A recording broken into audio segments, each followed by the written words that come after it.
بسم اللہ الرحمن الرحیم سلام علی آل یاسین۔ چند اشعار سماعت فرما لیں۔ عنوان ہے عزاداری۔ مطلب دیکھیں، ہم عزاداروں کا ایمان عزاداری ہے، ہم عزاداروں کا ایمان عزاداری ہے، ہم عزاداروں کا ایمان عزاداری ہے، پاک نسلوں کی بھی پہچان عزاداری ہے، پاک نسلوں کی بھی پہچان عزاداری ہے۔ اور شعر دیکھیں کہ فرش مجلس پہ پڑھایا ہے جسے زینب نے،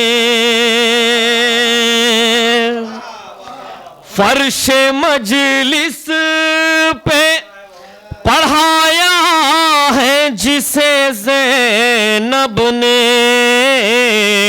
غم سرور کا وہ قرآن عزاداری ہے،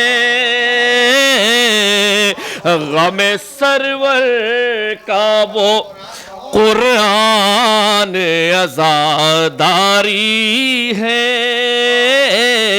غم سرور کا وہ قرآن عزاداری ہے۔ اور ایک حقیقت پیش کر رہا ہوں، دیکھیے کہ 1400 سال سے ہم لوگ ہیں جسم محفوظ، 1400 سال سے ہم لوگ ہیں جسم محفوظ، صرف اور صرف وہ جزدان عزاداری ہے، صرف اور صرف وہ جزدان عزاداری ہے، اور جس نے جلنے نہ دیا مفتی بدعت کا چراغ، پوری تاریخ، جس نے جلنے نہ دیا مفتی بدعت کا چراغ، ماتم شیع کا وہ طوفان عزاداری ہے، ماتم شیع کا وہ طوفان عزاداری ہے۔ اور یہ شعر بطور خاص کہ جان بھی دے دے تو کم ہے غم سرور میں ہم، جان بھی دے دے تو کم ہے غم شبیر میں ہم، جان بھی دے دے تو کم ہے غم شبیر میں ہم، فاطمہ زہرا کا ارمان عزاداری ہے، فاطمہ زہرا کا ارمان عزاداری ہے۔ اور یہ وسیلہ بھی ہے، یہ بھی دیکھیں کہ فاطمہ بنت پیمبر سے سنا ہے ہم نے، فاطمہ بنت پیمبر سے سنا ہے ہم نے خلد میں جانے کا سامان عزاداری ہے خلد میں جانے کا سامان عزاداری ہے اور آخری شعر کہ بندش ماتم سرور پہ لگانے والے یہ بھی پوری تاریخ پیش کر رہا ہوں کہ بندش ماتم سرور پہ لگانے والے مٹ گئے کتنے ہی سلطان عزاداری ہے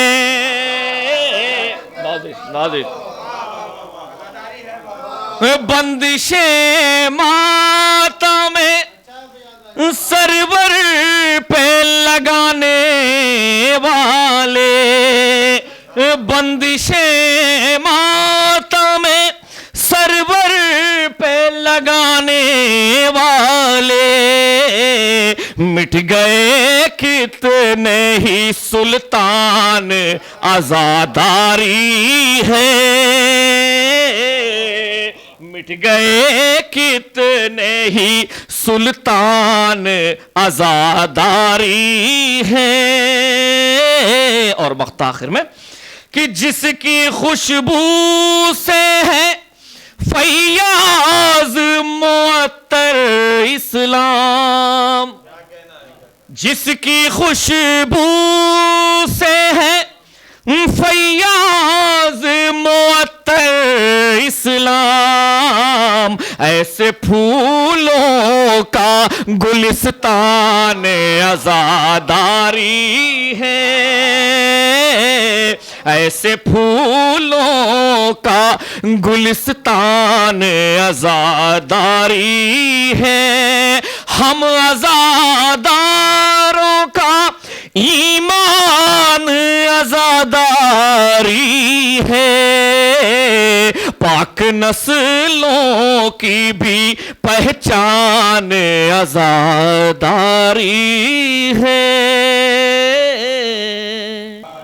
فاتحہ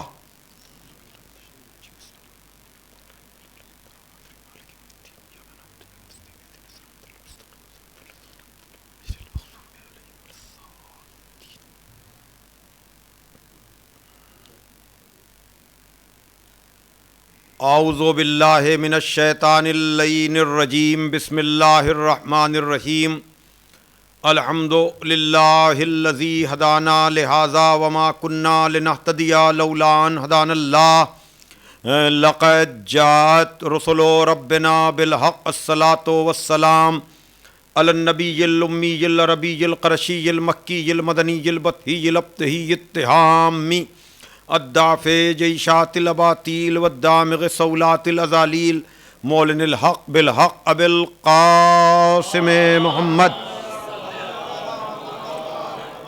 وآلہ الطیبین الطاہرین المعصومین المظلومین الذین اذھب اللہ عنہم الرجس وطہرہم تطہیرا اللہم صلی اللہ ولعنت اللہ علی اعدائہم اجمعین من الان الی یوم الدین اما بعد فقد قال علی علیہ السلام انا اولی الناس بالانبیاء عالمہم بما جاؤ بہ ثم تلا انا اولی الناس بابراہیم الذین اتبعوہ وہذا النبی والذین آمنوا واللہ ولی المومنین صلوات بھیجئے محمد والے محمد۔ بزرگان محترم و دوستان عزیز، محمدی ٹرسٹ لندن کے زیر اہتمام منعقد ہونے والا عشرہ مجالس، جس کی آج یہ 5ویں مجلس سے میں خطاب کر رہا ہوں، گفتگو کا عنوان عزاداری اور حالات حاضرہ، اور گفتگو کا ذریعہ خدائے فصاحت، مولائے بلاغت، غالب علی کل غالب، مطلوب کل طالب، حضرت علی ابن ابی طالب علیہ الصلاۃ والسلام کہ زبان مبارک پر جاری ہونے والے الفاظ جو نہج البلاغہ کے تیسرے جز یعنی کلمات حکمت کی زینت. میں مسلسل یہ بات عرض کر رہا ہوں تاکہ لوگوں میں نہج البلاغہ فہمی کا ذوق اور شوق پیدا ہو کہ نہج البلاغہ مولا کائنات کے ہاتھ کی لکھی ہوئی کتاب نہیں ہے، بلکہ آپ کے بکھرے ہوئے کلام کو سید رضی علیہ الرحمہ نے 400 ہجری کے قریب جمع کیا اور اس مجموعے کا نام نہج البلاغہ رکھا. نہج البلاغہ کا نام ادبی ہے، اس میں باتیں سارے مذہبی ہیں، یعنی نہج البلاغہ ادب کا جزدان ہے، عقائد کا قرآن ہے. وہ جب آپ پڑھیں گے سمجھیں گے، اور یاد رکھیے گا نہج البلاغہ کبھی کبھی پڑھی جانے والی کتاب نہیں ہے، بلکہ مستقل مطالعے میں رہنے والی کتاب ہے. انسان جب بھی ذہنی تھکن محسوس کرے، انسان جب بھی لوگوں سے شکوہ اور شکایت اس کا جذبہ اس کے اندر پیدا ہو اور وہ زمانے سے شاکی ہو اور اس کو کوئی راستہ نظر نہ آ رہا ہو، تو پوری ذمہ داری سے میں کہہ سکتا ہوں کہ اگر آپ نہج البلاغہ کو پڑھیں گے تو نہج البلاغہ میں آپ کو دنیا و آخرت دونوں کے مسائل کے حل نظر آئیں گے. اور یہ کلمہ ظاہر سی بات ہے کہ یہ تیسرا جز، اس لیے کہ پہلے جز میں 238 خطبے ہیں، دوسرے جز میں 180 خطوط عہد نامے اور وصیت نامے ہیں، اور تقریباً 500 حکیمانہ اقوال ہیں، جس میں کا 96 نمبر کا یہ کلمہ جو میں مسلسل آپ حضرات کے سامنے جس کی تلاوت کا شرف حاصل کر رہا ہوں، جہاں مولا کائنات ارشاد فرما رہے ہیں کہ بے شک انبیاء سے زیادہ قریب وہ ہے جو ان کی لائی ہوئی باتوں کا زیادہ علم رکھتا ہے یا ان کی لائی ہوئی باتوں پر زیادہ عمل کرتا ہے. پھر آپ نے سورہ آل عمران کی 68ویں آیت پڑھی جہاں ارشاد ہوا کہ بے شک ابراہیم سے زیادہ قریب وہ ہے جو ان کا اتباع کرے، اور یہ نبی اور صاحبان ایمان، اور خدا مومنین کا ولی ہے. عزیزان محترم، آوازیں تو یہ اٹھتی ہیں کہ خدا اور بندوں کے درمیان کسی واسطے کی کیا ضرورت، خدا اور بندوں کے درمیان کسی وسیلے کی کیا ضرورت، ہم جانے ہمارا خدا جانے. لیکن یاد رکھیے گا اگر ان وسیلوں کو ختم کر دیا جائے گا، ان واسطوں کو ختم کر دیا جائے گا، تو پھر نہ قرآن کی کوئی اہمیت نہ رہ جائے گی، اس لیے کہ قرآن سب پر نہیں اترا، کسی بندے ہی پر اترا. پھر نہ کعبے کی کوئی حیثیت رہ جائے گی، پھر نہ قبلہ قبلہ رہ جائے گا، پھر نہ نماز کا کوئی تشخص رہ جائے گا. اس لیے کہ کسی پر بھی سارے احکامات خداوند عالم کی طرف سے نازل نہیں ہوئے، اس لیے کہ نازل ہوتے بھی کیسے، اس بوجھ کو برداشت کون کرتا، اس بوجھ کو اٹھاتا کون. توجہ کیجئے گا، اس لیے ایک ایسی مخلوق کی ضرورت تھی جو خدا اور بندوں کے درمیان واسطہ بن سکے، خدا اور بندوں کے درمیان وسیلہ بن سکے. کیوں؟ اس لیے کہ اسلام صرف آئیڈیالوجی اور نظریے کا دین نہیں ہے، بلکہ عمل کا بھی دین ہے. جہاں خالی نظریے کی بات ہو، جہاں خالی آئیڈیالوجی کی بات ہو، وہاں تو آپ یہ ساری باتیں کر سکتے ہیں، لیکن جہاں عمل کی منزل ہو تو کوئی ایسا معصوم نمونہ ہو جس سے کوئی غلطی کا امکان نہ ہو، تاکہ ہم اس کے بتائے ہوئے راستے پر چل تو سکیں. اور یقیناً جب ان انبیاء کی بات ہوگی تو اس میں ایک بڑا نام، اور بلکہ آپ کا خطاب اور لقب بھی ہے جناب ابراہیم کا شیخ الانبیاء. یہاں شیخ خاندانی نسبت نہیں ہے، یہاں شیخ لغوی معنی میں ہے، شیخ بمعنی بزرگ، یعنی انبیاء کے بزرگ ہیں جناب ابراہیم. جیسا کہ میں کل عرض کر رہا تھا کہ جو 3 آسمانی مذاہب کہے جاتے ہیں اور ہیں، یعنی اسلام، یہودیت اور عیسائیت، ان سب کے باوا آدم ہیں جناب ابراہیم. اس لیے کہ جناب ابراہیم کے جو 2 بیٹے ہیں اسماعیل و اسحاق، اسحاق سے جو نسل چلی ہے اسی نسل میں جناب موسیٰ بھی ہیں، اسی نسل میں جناب عیسیٰ بھی ہیں، اور جناب اسماعیل سے جو نسل چلی ہے اس میں مسلمانوں کا پیغمبر یعنی محمد مصطفیٰ صلی اللہ علیہ وآلہ وسلم ہیں. توجہ فرمائیے عزیزان محترم. تو جناب ابراہیم شیخ الانبیاء ہیں، جناب ابراہیم انبیاء کے بزرگ ہیں، اور انہی کا بنایا ہوا کعبہ جس کی طرف آج تک مسلمان سجدہ بھی کرتے ہیں اور اسی کو قبلہ قرار دیتے ہیں، اور پتہ نہیں کتنی جناب ابراہیم کی باتوں کو اسلام میں پروردگار عالم نے نبی کے ذریعے سے شامل کرایا ہے کہ ہمیں پتہ بھی نہیں ہے کہ اصل میں وہ سنت ابراہیمی تھی جس پر پیغمبر اسلام نے مہر لگائی۔ اسی لیے اس آیت میں کہا جا رہا ہے کہ ابراہیم سے، چونکہ یہودی سمجھتے تھے کہ ہم ان سے زیادہ قریب ہیں، عیسائی کہتے تھے ہم ان سے زیادہ قریب ہیں، تو پروردگار عالم نے اعلان کیا کہ نسبی رشتوں پر فخر نہ کرو، بلکہ ابراہیم سے زیادہ قریب وہ ہے جو ان کا اتباع کرے اور یہ نبی۔ اور یہ نبی کا مطلب یہ ہے کہ اگر رشتہ داری جوڑنا ہے تو پہلے نبی جیسے بنو۔ تو شاید اسی جیسے کے چکر میں بہت سے لوگوں نے نبی کو اپنے جیسا بنا لیا۔ ارے صلوات بھیجو محمد والے محمد پر۔ ایک اور صلوات پڑھ دیں آپ۔ لیکن میں یہاں پر آپ کے سامنے عرض کروں گا کہ جناب ابراہیم کی سیرت کو جب آپ پڑھیں گے تو تقریباً 68 مقامات پر جناب ابراہیم کا تذکرہ قرآن مجید میں بکھرا ہوا ہے، اور اتنا اہم نبی ہے کہ اس کے نام کا ایک پورا سورہ سورہ ابراہیم ہے۔ اور دوسری آیتوں میں بھی میں کل ہی ذکر کر رہا تھا کہ سورہ صافات میں بھی جناب ابراہیم کا تذکرہ ہے، دوسرے سوروں میں بھی جناب ابراہیم کا تذکرہ ہے۔ لیکن اگر جناب ابراہیم کی زندگی کا خلاصہ کیا جائے تو عزیزان محترم یقیناً بے آب و گیا صحرا میں اپنی زوجہ کو شیرخوار بچے کے ساتھ چھوڑ کر جانا، یہ جناب ابراہیم پر خدا کے بھروسے کو واضح اور روشن کرتا ہے۔ اب اس کے بعد جناب ابراہیم کا ان کے سارے جانوروں کی قربانی، یا اس کے بعد جناب ابراہیم کا خود آگ میں چلا جانا، لیکن یہ ساری باتیں اپنی جگہ پر۔ اب پتہ کیسے چلے کہ ہاں یہ خدا کا بھیجا ہوا ہے، یہ خدا کا مطیع ہے، یہ خدا کا پروردگار ہے، یہ خدا کے حکم پر عمل کرنے والا ہے؟ تو آپ کو اس کا اندازہ شاید نماز سے نہ ہو، روزے سے نہ ہو، حج و زکوٰۃ سے نہ ہو۔ اگر اس کا اندازہ کرنا ہے تو جناب ابراہیم کی سیرت کو جب آپ پڑھیں گے تب آپ کو اندازہ ہوگا کہ اتنا مطیع، اتنا فرما بردار، اتنا حکم خدا پر عمل کرنے والا کہ اس کے نام پر آگ میں جانے کو تیار ہو جائے۔ توجہ کیجئے گا، لیکن آگ میں جانے کا مرحلہ بھی آدمی اپنی ذات کے لیے تو کچھ بھی کر گزرتا ہے، لیکن بیٹے کی قربانی کا مرحلہ جو ہے وہ اتنا زیادہ اہم ہے عزیزان محترم جناب ابراہیم کی زندگی میں، کہ پروردگار عالم نے جناب ابراہیم کی اس یاد کو حج کی شکل میں واجب کر دیا۔ توجہ کیجئے گا، اس لیے کہ خواب میں حکم خدا اور ابراہیم کا بیٹے کی گردن پر چھری رکھنے کے لیے تیار ہو جانا، اور پھر کہا میں خالی نہیں ہوں۔ میں کل عرض کر رہا تھا نا کہ جب آواز آئی یا بنیا انی ارا فی المنام انی اذبحک، اے میرے لال میں خواب میں دیکھ رہا ہوں کہ میں تمہیں ذبح کر رہا ہوں، بتاؤ تمہاری کیا رائے ہے؟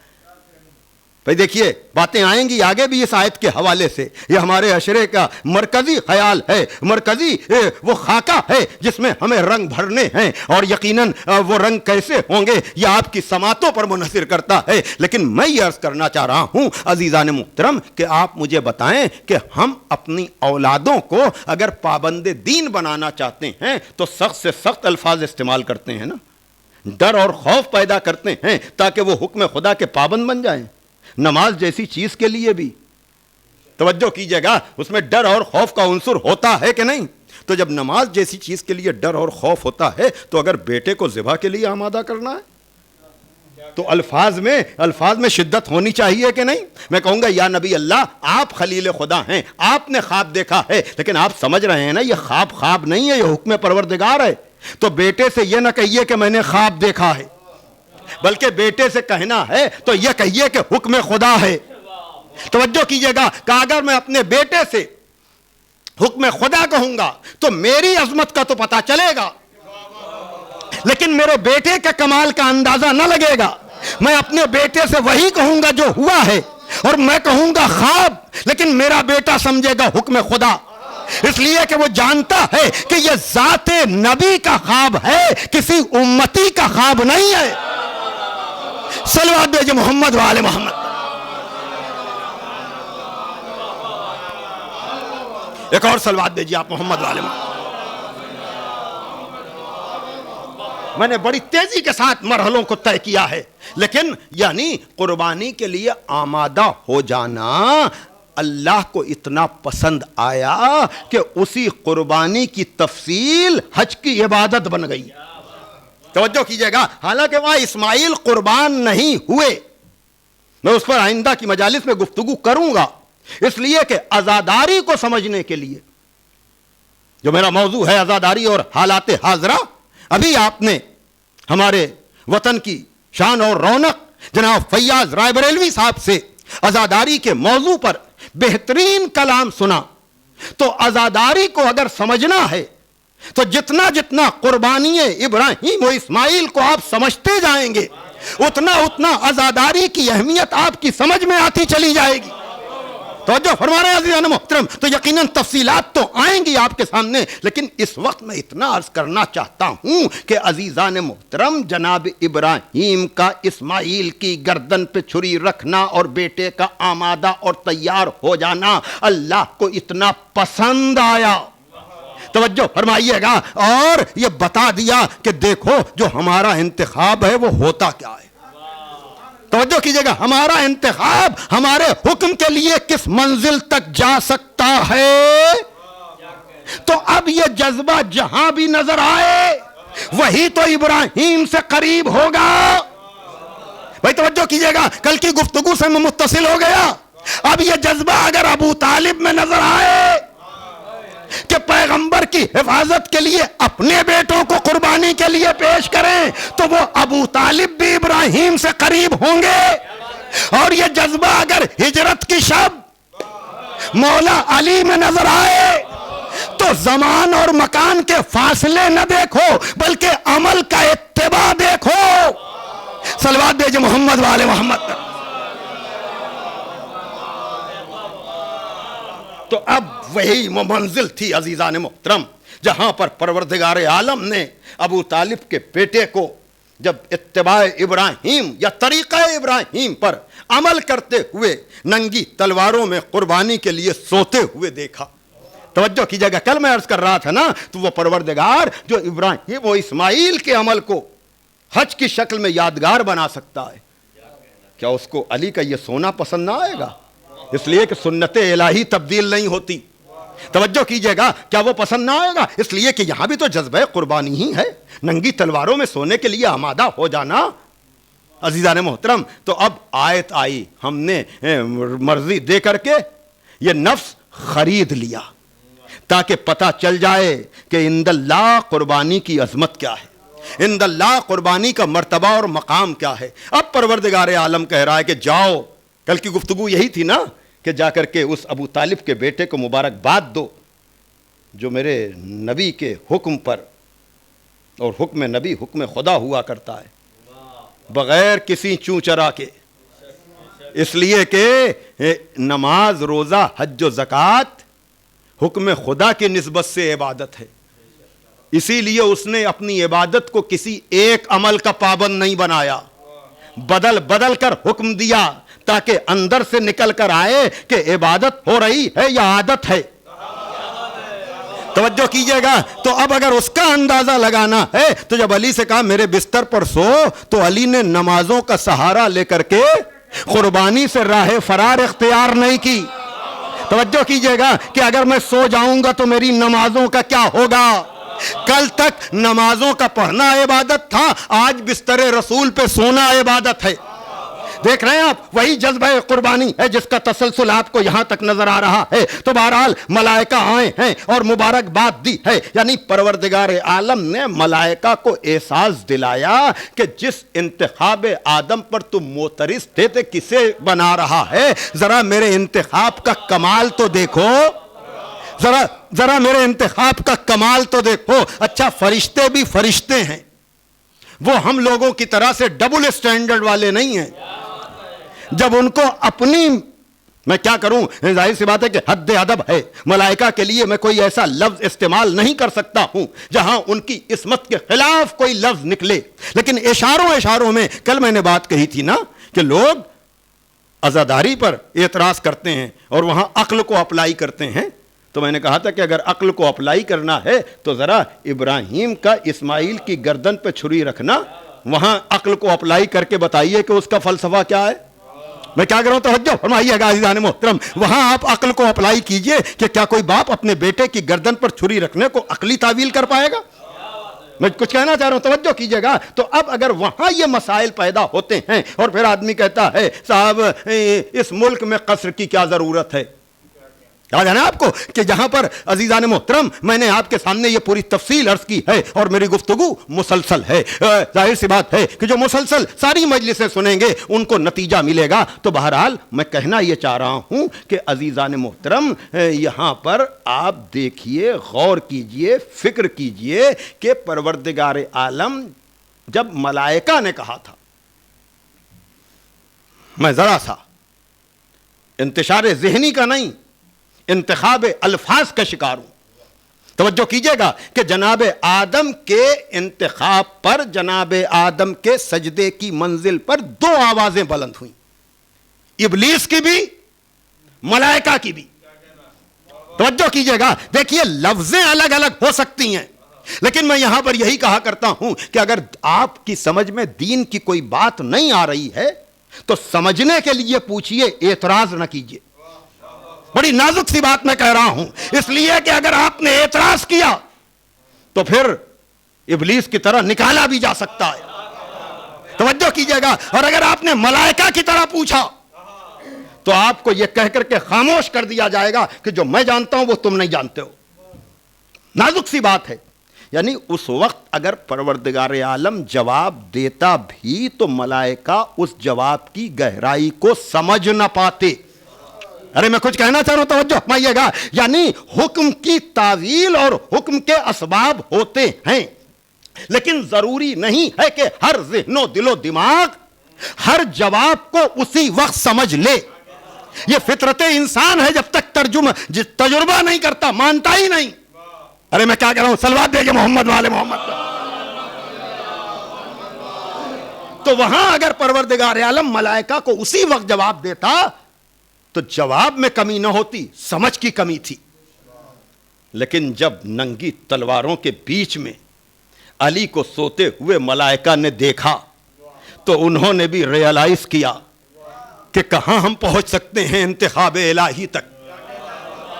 میں کیا کروں، توجہ فرمائیے گا. تو انہوں نے بھی، چونکہ دوہرا معیار نہیں تھا، جب بات سمجھ میں آ گئی تو انہوں نے کہا ہم بھی اس کی صفائی دیں گے.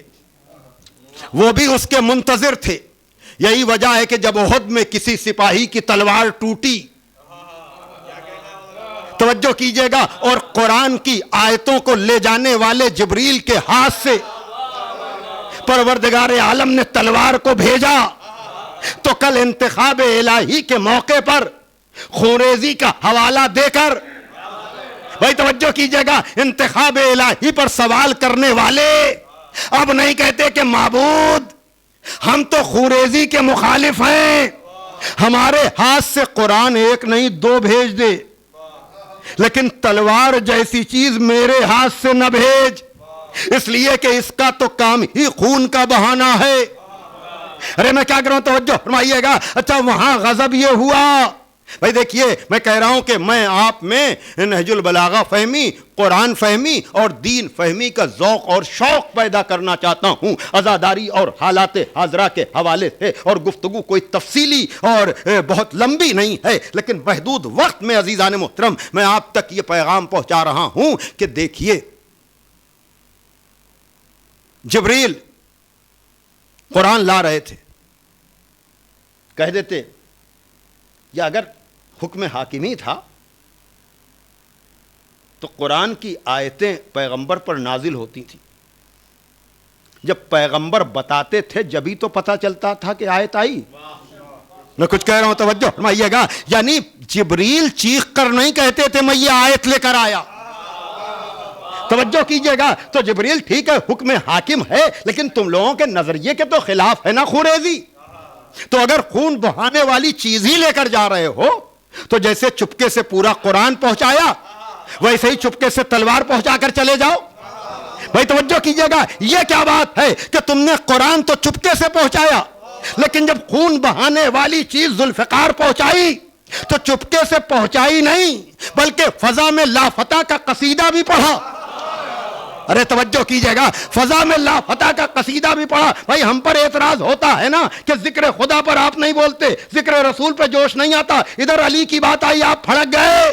تو بھیا جبریل جیسے جو ہاں نفس بھی نہیں ہے, ان سے بھی تو کبھی جا کر سوال کرو کہ قرآن چپکے سے پہنچایا. ارے میں کیا کروں, توجہ کیجئے گا. اور جب تلوار کا معاملہ آیا تو لا فتح الا علی, تو عجب نہیں ملائکہ کا سردار یہ کہے چونکہ انتخاب آدم کے موقع پر ہم نے کہا تھا اسے بھیج رہا ہے جو زمین پر جا کر خوریزی کرے. اب ہم تلوار بھی لے کر جائیں گے اور لا فتح کا قصیدہ بھی پڑھیں گے تاکہ ہم بتا سکیں ہمیں خوریزی پر اعتراض نہیں ہے, لیکن ہجرت کی شب سونے والا جیسا ہاتھ بھی تو ہو, علی جیسا ہاتھ بھی تو ہو. صلوات دیجئے محمد وآل محمد پر.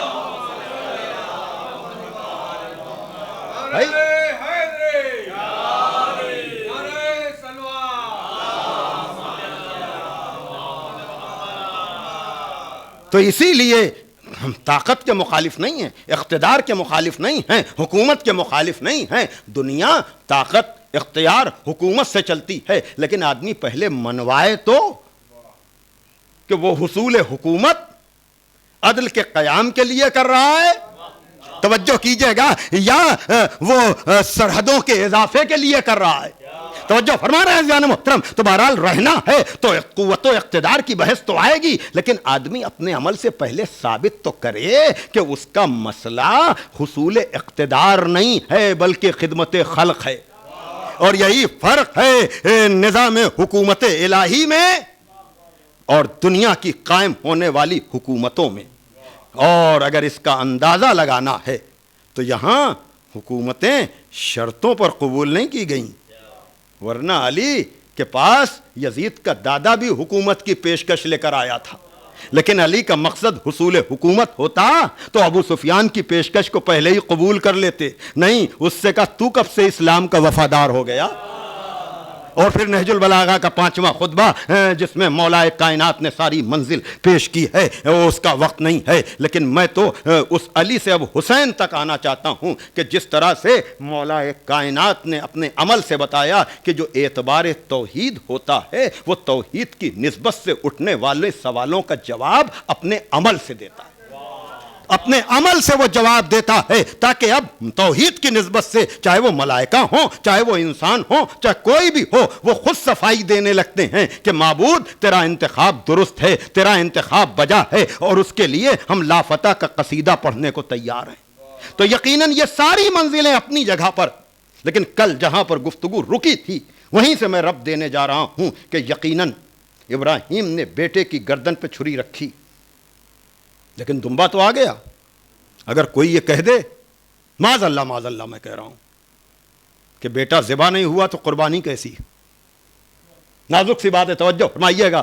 مولا کائنات ہجرت کے بستر پہ سوئے, کہہ سکتا ہے نا آدمی کہ سوئے تو لیکن بچ گئے. توجہ کیجئے گا. اب آپ سمجھیے کہ غریب و سادہ و رنگی ہے داستان حرم, نہایت اس کی حسین, ابتدا ہے اسماعیل. یہ حرم کی داستان شروع تو جناب ابراہیم و اسماعیل سے ہوتی ہے, اس درمیان میں جناب ابو طالب بھی آتے ہیں, اس درمیان جناب پیغمبر اسلام بھی آتے ہیں, مولا کائنات بھی آتے ہیں, لیکن حرم کی داستان پوری ہوتی ہے حسین ابن علی پر آ کر. توجہ فرمائیے گا کہ وہاں تو بچنے کی بات ہے, لیکن کربلا میں بچنے کا تصور نہیں ہے.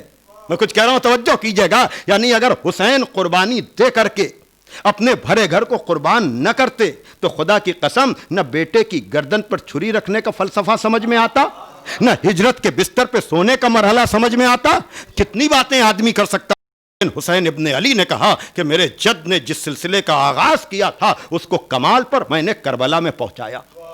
اب اگر وہاں پر ہم اس کو کہیں کہ یقیناً وہی چیز ہے عزیزان محترم جہاں پر آپ کہہ سکتے ہیں کہ دین ہمیشہ کے لیے اگر محفوظ ہوا ہے, اور پھر وہاں پر ساری منزلوں کو طے کیا اس طرح سے. اللہ اکبر. علامہ جمیل مظہری نے کہ حسین ابن علی کے سجدے کو, یہ بھی منزل قربانی ہے, لیکن ان ساری قربانیوں کا کمال ہے یہ قربانی. توجہ کیجئے گا، اس لیے کہ یہاں بچنے کا تصور نہیں ہے. توجہ کیجئے گا، یہاں تو قربانی پر قربانی ہے. جہاں علامہ نے کہا اس سجدہ نیاز کی اللہ رے برتری، حیراں فرشتگی ہے سبک ہے پیمبری، جنبش حجاب راز کو ہے جیسے تھرتری، انسان سے کہہ رہی ہے فرشتوں کی خود سری. تے ارتقا کی راہ بتاجیل ہو گئی، اے مشت خاک لے تیری تکمیل ہو گئی، اے مشت خاک لے تیری تکمیل ہو گئی. آیا سمجھ میں اب وہ مشیت کا مدعا؟ ہم نوریوں نے خاک کو سجدہ جو تھا کیا، نوے بشر سے آج حق اس کا ادا ہوا. اس ایک سجدہ تہے خنجر سے برملا، انسانیت کا قرض اتارا حسین نے، پستی کو خاکیوں سے ابھارا حسین نے. توجہ کیجئے گا عزیزان محترم. تو یقیناً ملائکہ کو بھی سمجھ میں آیا کہ ہم نے جو آدم کو سجدہ کیا تھا اس سجدے کا راز کیا تھا. اس سجدے کے راز سے پردہ اٹھایا حسین ابن علی کے سجدے نے. لیکن اس سجدے تک پہنچنے سے پہلے حسین نے کتنے مرحلوں کو طے کیا ہے، حسین کتنے مرحلوں سے گزرے ہیں. حسین نے اس کے لیے مدینہ چھوڑا ہے، حسین نے اس مرحلے تک پہنچنے کے لیے حج کو عمرے سے تبدیل کیا ہے، حسین نے اس مرحلے تک پہنچنے کے لیے کوفے جاتے ہوئے آپ نے اپنا رخ ہر کے آنے پر تبدیل کیا ہے، اس لیے کہ وہ سارے معاملات بھی ہوتے چلیں اور وعدہ الہی بھی پورا ہو. توجہ کیجئے گا عزیزان محترم. اب اس کے لیے ظاہر سی بات ہے کہ ہم اس سجدے تک پہنچیں گے اور فلسفہ قربانی ابراہیم و خلیل و ذبیح پر بات کریں گے. لیکن آج کی منزل عزیزان محترم، حسین ابن علی نے کربلا کیسے سجائی؟ دوسری محرم کو کربلا پہنچنے والا مسافر، اللہ اکبر، دوسری محرم کو مولا حسین کربلا پہنچے، چوتھی محرم کو ترائی کے کنارے سے خیمے ہٹے. چوتھی بڑی قیامت کی تاریخ ہے. عام طور سے شہرت یہی ہے کہ بندش آپ 7ویں محرم نہیں، بندش آپ 7ویں محرم نہیں ہے، کہتے آپ ہے 7ویں محرم. بندش آپ تو چوتھی محرم سے ہے. ترائی کے کنارے سے، دریا کے کنارے سے خیمے جب ہٹائے گئے ہیں اسی وقت پانی پر پابندی لگ گئی ہے. اگر آپ تجزیہ کریں گے تو 7ویں تک یہ ذخیرہ کیا ہوا پانی چلا ہے. توجہ کیجئے گا بھائی، 7ویں تک اگر پانی آتا اور پانی اس دن بند ہوتا تو 7ویں کا پانی 8ویں 9ویں 10ویں تک جا سکتا تھا. لیکن 7ویں سے التش التش کی صدائیں بلند ہوئی ہیں.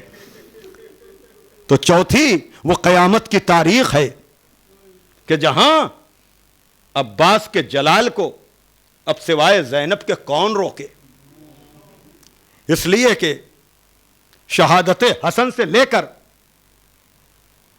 مطالبہ بیعت تک یا حر کا قافلہ روکنے کے لیے جو آیا ہے اس وقت تک ہر جگہ حسین نے عباس کو یہی کہہ کے تو روکا کہ یہ کربلا نہیں ہے، یہ کربلا نہیں ہے. لیکن اب کربلا میں حسین کیا کہہ کے روکیں؟ دیکھیے، میں نے مصائب اشاروں میں بہت سے مرحلے طے کیے ہیں، ورنہ حسن کے جنازے پر تیر چلے ہوں گے تو کتابوں میں ملے یا نہ ملے، لیکن ممکن نہیں ہے کہ عباس نے تلوار نہ نکالی ہو. لیکن حسین نے روکا ہوگا کہ یہ مدینہ ہے، کربلا نہیں. مطالبہ بیعت کے وقت روایتوں میں ہے، میں نے پڑھا ہے چاند رات کی مجلس میں، کہ پہلی ننگی تلوار لے کر دارالامارہ میں داخل ہونے والا سوائے عباس کے اور کوئی نہیں تھا. ہاں عزیزو، چوتھی محرم کی بہت سی مناسبتیں ہیں، ان میں سے ایک یہ مناسبت بھی ہے کہ وہ عباس جس نے لکیر کھینچ کر کے لشکر یزید کو روکا تھا، اب جناب زینب کے کہنے کے بعد وہی اپنے بازوؤں سے خیمے کی تنابیں اکھاڑ رہے. لیکن میں چوتھی محرم کو عام طور سے حسین کے بچپن کے دوست حبیب ابن مظاہر، ہاں حسین نے جس کو خط لکھ کر بلایا ہے اور یہ کہا ہے کہ حبیب، نبی کا نواسا، تمہارا بچپن کا دوست، یہ میرے الفاظ ہیں، خلاصے گفتگو یہی ہے، نرغہ عادہ میں گھر گیا ہے. حبیب، جتنی جلدی ہو سکے نصرت کے لیے آؤ. مختصر کر رہا ہوں میں، لیکن بہرحال حسین ابن علی کا خط لے کر کے برید گیا ہے، نامہ بر گیا ہے، اور ادھر زوجہ اور شوہر میں گفتگو کوفے کے حالات پر. دق الباب ہوا، آواز آئی من الباب، دروازے پر کون ہے؟ کہا انا برید الحسین، میں حسین کا قاصد ہوں. جناب حبیب دوڑ کر آئے ہیں اور خط پڑھتے جاتے ہیں، روتے جاتے ہیں. لیکن کوفے کا ماحول اتنا ناگفتہ بے ہے، میرے الفاظ کہہ لیں کہ جتنا رونا تھا دروازے پر رو لیے، جب گھر کے اندر گئے تو نارمل ہو چکے ہیں. اور پوچھا ہے زوجہ نے کہ کیا ہوا؟ جناب حبیب نے بات کو ٹالنا چاہا، کہا حسین ابن علی کا خط آیا ہے، مجھے بلایا ہے، میں پسو پیش میں ہوں، کیا کروں؟ لیکن یہ ہے حبیب کی زوجہ. اس نے کہا کہ ایسا ہے کہ اگر تم پسو پیش میں ہو تو میں تیار ہوں آقا کی نصرت کے لیے جانے کے لیے. جزاکم ربکم. ہاں عزادارو، ایک مرتبہ جناب حبیب نے کہا حالات کوفے کے اچھے نہیں ہیں، میں تو تیرا امتحان لے رہا تھا، میرا آقا بلائے اور میں مدد کو نہ جاؤں. لیکن کوفے کے حالات ایسے نہیں تھے کہ آدمی عام شاہراہ سے، عام راستے سے کوفے کے دروازے سے نکل سکے. اس لیے جناب حبیب نے اپنے غلام سے کہا تو میرا گھوڑا لے کر کے فلاں مقام پر جا کر میرا انتظار کر، میں جلد تیرے پاس پہنچوں گا. عزاداروں، معتبر ترین روایتیں میں آپ کے سامنے پڑھ رہا ہوں، یقیناً آپ اپنے آنسوؤں کو روک نہ پائیں گے. ہاں عزاداروں، کہ جناب حبیب کا غلام گھوڑا لے کر گیا، اور چونکہ راستے عام راستوں سے نہیں جا رہے تھے جناب حبیب، اور غلام پہلے پہنچ گیا تھا، لیکن آنے میں جب تاخیر ہوئی تو گھوڑے کی آنکھوں سے آنسو جاری ہوئے. میں نے کہا نا، میں نے پرسوں شاید عرض کیا تھا کہ جناب حبیب کا تذکرہ کروں گا. وہ رکتے ہوئے گھوڑے جو کربلا میں دوسری محرم کو رکے تھے، وہاں میں نے تذکرہ کیا تھا. تو یہ گھوڑوں کی بھی تاریخ ہے، ذوالجناح کا بھی تذکرہ آئے گا. لیکن جب نکلتے ہوئے آنسوؤں کو دیکھا تو غلام نے کہا کہ غم نہ کرنا، اگر میرے آقا نے مزید آنے میں تاخیر کی تو میں چلوں گا آقا حسین کی نصرت کے لیے. غلام کے یہ الفاظ مولا جناب حبیب کے کانوں میں پڑے. ایک مرتبہ آسمان کا رخ کیا، کہا مولا یہ کون سا وقت آ گیا ہے کہ غلام آپ پر اپنی جان قربان کرنے کے لیے آمادہ نظر آتے ہیں. بہرحال جناب حبیب نے اپنے غلام کو جب آزاد کرنا چاہا، اس نے کہا واہ، جب تک اپنے ساتھ رکھنا تھا آپ نے مجھے آزاد نہیں کیا، اب جب راہ نجات کی طرف جا رہے ہیں تو آپ مجھے آزاد کر رہے ہیں. مجھے تفصیل کا علم نہیں کہ غلام گیا کہ نہیں گیا، لیکن جذبہ محبت کا تو پتہ چل گیا. اور عزاداروں، جب حبیب ابن مظاہر تیز گھوڑا دوڑاتے ہوئے کربلا میں پہنچے ہیں تو وہاں نشان تقسیم ہو رہے تھے، اور حسین ابن علی نے ایک نشان اپنے بچپن کے دوست حبیب کے لیے محفوظ رکھا تھا. لیکن جب کہا کہ یہ کس کا نشان ہے، کہا یہ کوفے کے سم سے آنے والے کا نشان ہے. ہاں عزاداروں، جب جناب حبیب ابن مظاہر کربلا میں پہنچے ہیں تو اب تک یہ ہو رہا تھا 4 محرم سے، جب گھوڑے دوڑتے ہوئے سرزمین کربلا پر جاتے تھے اور چھوٹے چھوٹے بچے دہل جاتے تھے، اور بیویاں پوچھتی تھیں کہ کس کا لشکر آیا، تو خیموں میں پیغام جاتا تھا کہ خولی کا لشکر آیا، سنان کا لشکر آیا، انس کا لشکر آیا. ہاں عزاداروں، حسین کی بہن کہتی تھی کہ یزید کے مدد کرنے والے تو آ رہے ہیں لیکن میرے بھائی کا کوئی مددگار نہیں ہے. لیکن جب حبیب ابن مظاہر حسین ابن علی کی مدد کے لیے پہنچے ہیں اور اصحاب نے نعرہ سلوات کے حصار میں خیمے تک پہنچایا ہے، ان آوازوں کا خیمے میں پہنچنا تھا. جناب زینب نے کہا فضا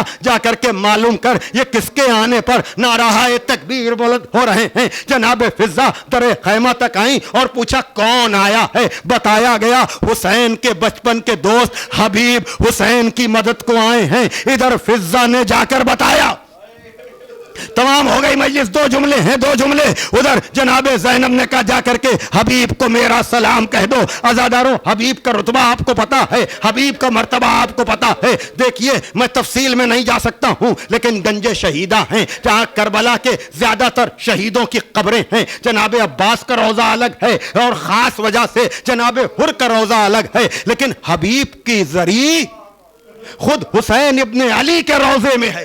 اور اس کا انداز یہ ہے کہ نہ وہ روزے کے اندر ہے نہ روزے کے باہر ہے. ہاں عزادارو، اس کا سبب علماء مقاتل نے، علماء روزہ خوانی نے یہ بیان کیا ہے کہ چونکہ شب عاشور میں جناب حبیب کی ڈیوٹی خواتین عصمت کے خیموں پر تھی، اس لیے آج بھی حبیب دربان بنے ہوئے کھڑے ہیں. ہاں عزادارو، اس کا ثبوت یہ ہے کہ جب شب عاشور میں جناب زینب نے کہا بھیا کیا آپ نے اپنے ساتھیوں کو آزما لیا، جناب حبیب در خیمہ پر تھے، جیسے ہی آواز آئی اصحاب کے خیمے میں آئے، کہاں تم مصروف عبادت ہو، علی کی بیٹی تمہارے بارے میں سوال کر رہی ہے. ایک مرتبہ اصحاب حسینی تلواریں لے کر آ گئے کہ آقا شہزادی کو یقین دلا دیجئے. میں کہوں گا اے اصحاب با وفا، شب عاشور میں تو آپ یقین دلا دیں گے، لیکن جب عصر عاشور زینب کا بھائی نرغے آدھا میں گرے گا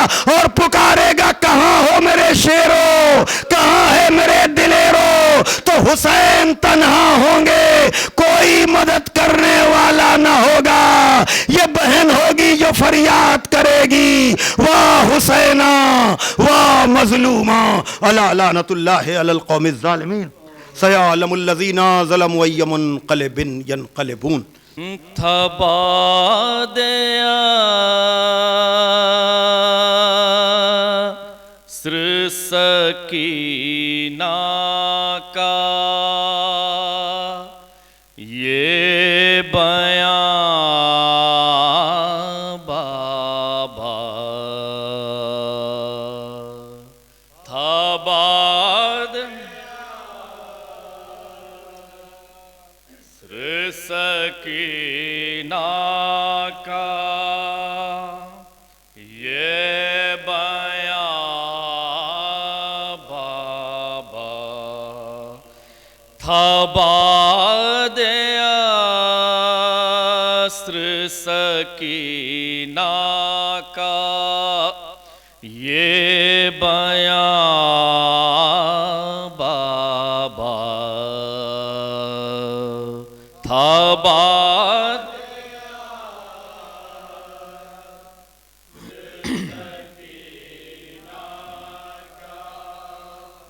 یہ بیان بابا لئی نے چھینی ہے کانوں سے بالیاں بابا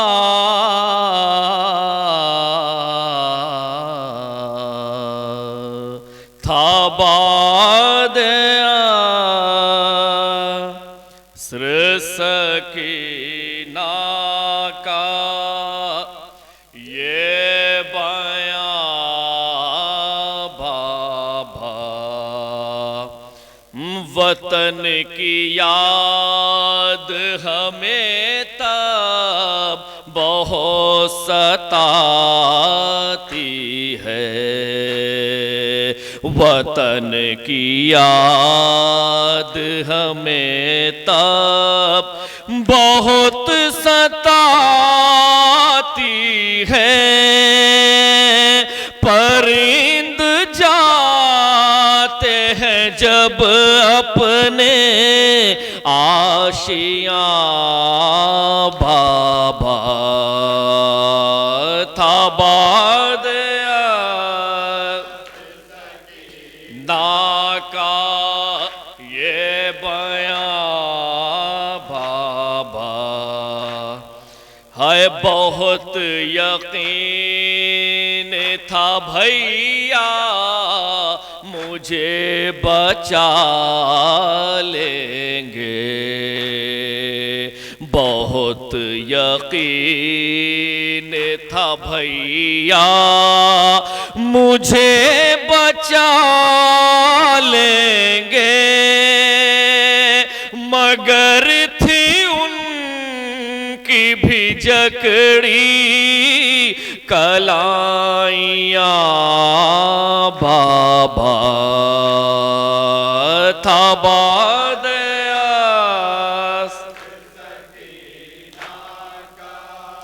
یہ بیاں بابا ہے کچھ اس طرح سے میرے کانوں سے چھینے گوہر، کچھ اس طرح سے میرے کانوں سے چھینے گوہر،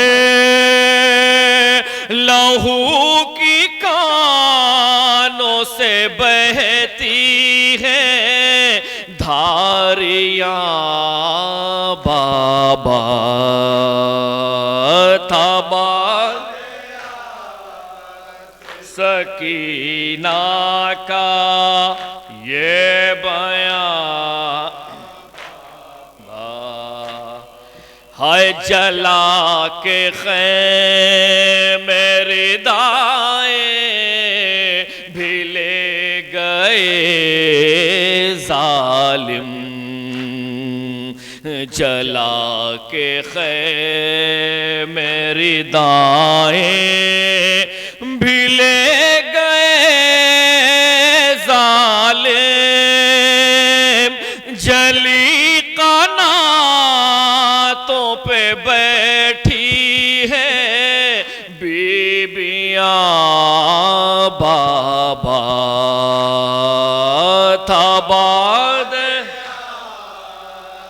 سکینہ کا یہ بیاں باب، ہائے بٹھا کے اونٹ پہ جب ہم کو لے گئے کوفہ، بٹھا کے اونٹ پہ جب ہم کو لے گئے کوفہ، تو زخمی پشت سے باندھی تھی رسیاں بابا تھاباد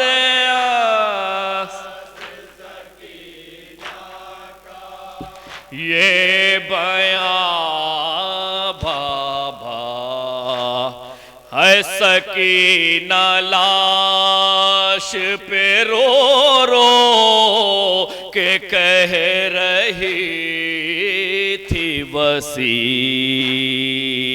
سکینہ لاش پہ رو رو کے کہہ رہی تھی وسیع،